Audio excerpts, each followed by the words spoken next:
விருச்சிகராசிக்காரர்களுக்கு இப்போது அர்த்தாஷ்டம சனி என்று சொல்லப்படக்கூடிய அமைப்பு விலகி 5ஆம் இடத்து சனியாக மாறுகிறது. பிள்ளைகளை சுப பிரிவாக பிரியக்கூடிய தன்மைகள் 5ஆம் இடத்திற்கு உண்டு. இதுவரைக்கும் மங்கள விஷயங்களே நடக்காத ஒரு அமைப்பில் இருக்கக்கூடிய விருச்சிகராசிக்காரர்களுக்கு பெண் குழந்தைகளுக்கு நல்லவைகள் நடந்து பெண் குழந்தைகளை புருஷன் வீட்டுக்கு அனுப்பக்கூடிய ஒரு நிலைமைகள் இருக்கும். தூர இடங்களில் பிள்ளைகளை அனுப்புறதுக்கு தயங்கிக்கிட்டு இருந்தவங்க, புள்ள ஃபாரினில் போய் படிக்க போகுது, புள்ள கல்யாணத்துக்கு ஒத்துக்க மாட்டேங்குது, திரும்பி வர்றதுக்கு ஒத்துக்க மாட்டேங்குது, இந்த மாதிரியான அமைப்பில் இருக்கிறவங்களுக்கு அவர்கள் சம்மதிக்கக்கூடிய அமைப்புன பிள்ளைகளால் ஒரு நிலைமையில் சுப அமைப்புகளில் பிரிவுகள் இருந்தாலும் அவர்களுக்கு நல்லதுகள் செய்யக்கூடிய அமைப்புகள் இப்போது உண்டுங்க. இளைய பருவத்தினர் அப்படின்னா அவங்களுக்கு அப்பா அம்மா கிட்ட இதுவரைக்கும் இருந்து வந்த சங்கடங்கள் விலகும்.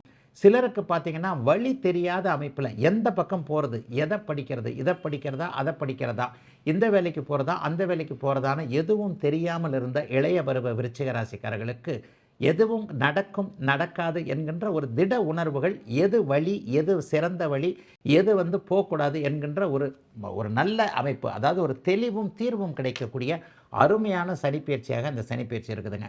ஆண் பெண் அமைப்புகளில் உறவுகளில் ஒரு நட்பாக இருக்கக்கூடிய அமைப்புகள் உறவாக காதலாக மாறக்கூடிய தன்மைகள்லாம் இளைய பருவ அமைப்பினருக்கு அந்தந்த வயசில் என்ன நடக்கணுமோ அதெல்லாம் கண்டிப்பாக நடக்கும். பணவரவு தடைப்படாது.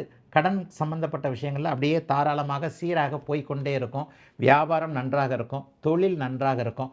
ஆக எல்லா நிலைமைகள்லையும் பெரிய சாதகமற்ற தன்மைகள் இல்லாமல் நல்லவைகள் நடக்கக்கூடிய யோக மாற்றங்கள் நடக்கக்கூடிய சனிப்பெயர்ச்சியாகவே விருச்சிக ராசிக்காரர்களுக்கு இந்த சனிப்பெயர்ச்சி அமைஞ்சிருக்குதுங்க.